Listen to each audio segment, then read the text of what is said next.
Gadis ini baru saja selesai bekerja di hotel. Melihat pria botak itu menarik uang tip dari sakunya, dia dengan cepat duduk. Mohon dia untuk tidak memberikan uang tip dengan orang lain. Jika mengatakan, akan dirampok setengah dari uangnya. Pelanggan ini baru saja dilayani dengan baik. Dia tersenyum. Langsung setuju. Kemudian tanyakan padanya bagaimana melakukannya dengan benar. Mei cerdas.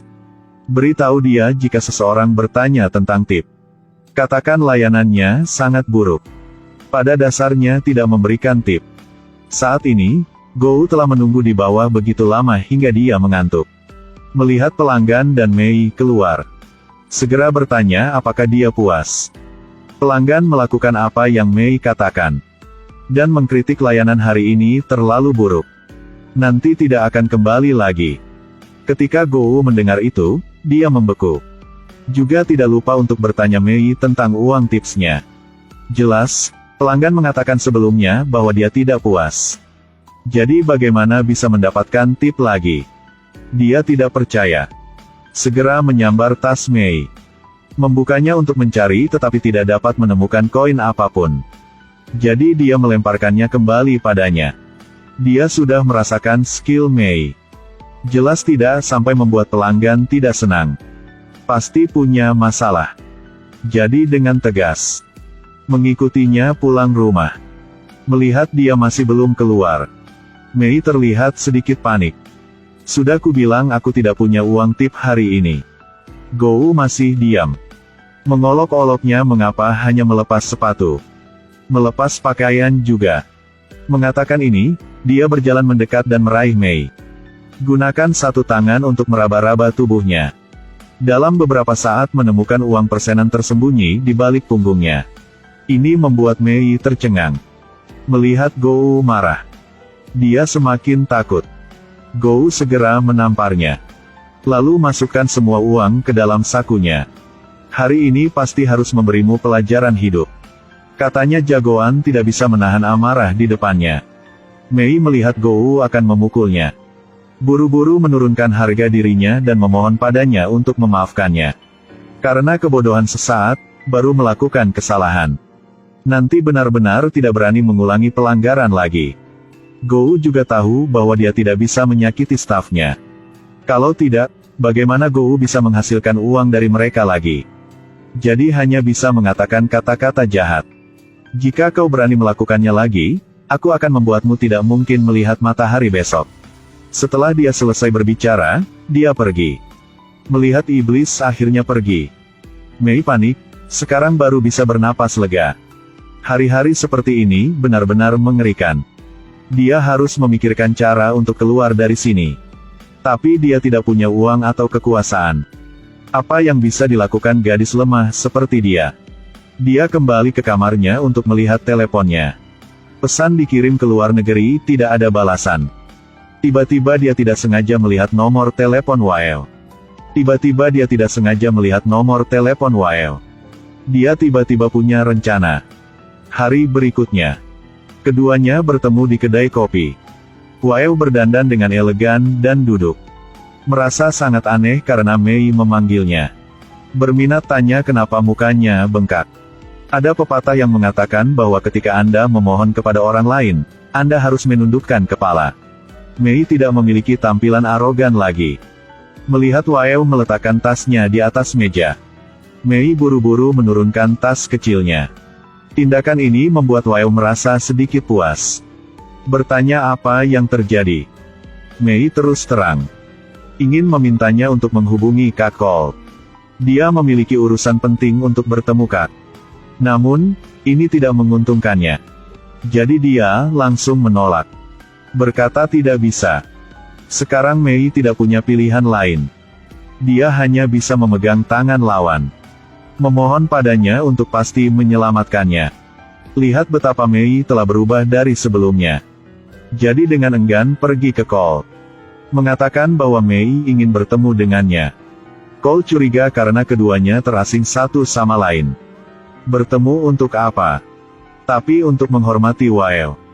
Dia masih setuju. Bisakah Mei meminta bantuan Cole sesuai keinginannya? Untuk lolos dari Gou. Mahasiswi ini yang pernah bekerja sebagai petugas layanan hotel. Kenakan riasan yang cantik dan kembali ke tempat yang akrab.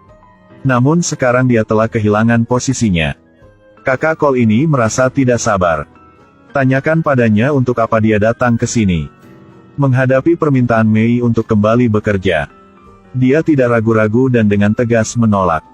Baru saja memecat Mei beberapa hari yang lalu. Sekarang bagaimana bisa setuju?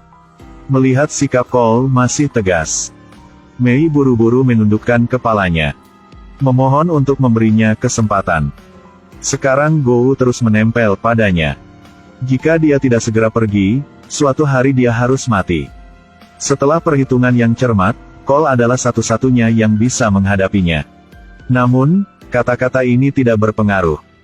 Karena sebelumnya Mei menyebabkan bencana. Jadi dia harus memberi kompensasi 1 juta untuk pelanggan. Saat berbisnis, yang terpenting adalah mengendalikan amarah. Cole mengejeknya di mana dia mendapatkan kepercayaan dirinya. Berpikir bahwa Cole akan melawan Kou karena Mei. Mei tidak ingin melepaskan kesempatan ini. Terus-menerus memohon bantuan. Cole masih tidak tersentuh sama sekali. Jika tidak mengambil inisiatif untuk pergi sekarang, kan menyuruh bawahannya menyeretnya ke tempat Gou. Sampai saat itu pasti akan dipukuli menyakitkan. Setelah mengatakan itu, dia mengabaikan permintaan Mei. Memberi isyarat kepada bawahannya untuk mengusirnya. Rasakan dinginnya hati manusia. Mei segera mengubah sikapnya.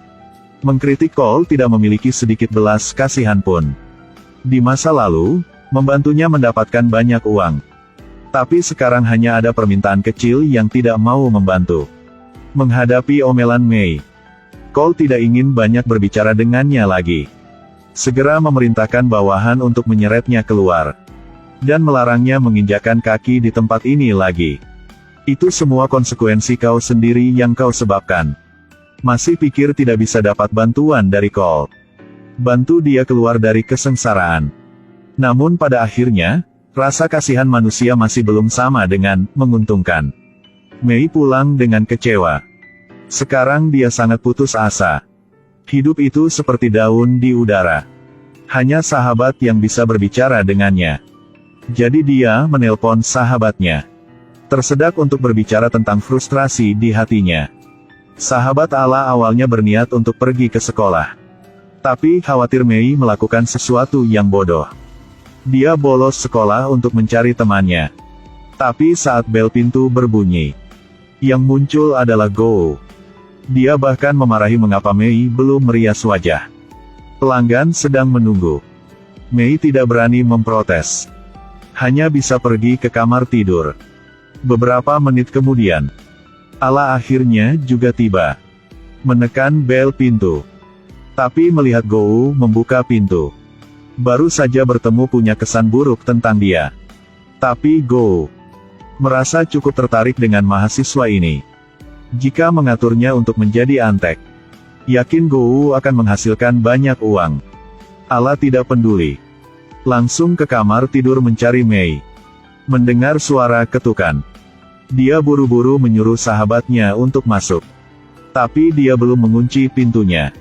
Gou segera masuk ke dalam. Dan mengejek keduanya apakah mereka punya rahasia. Dia juga mau mendengar.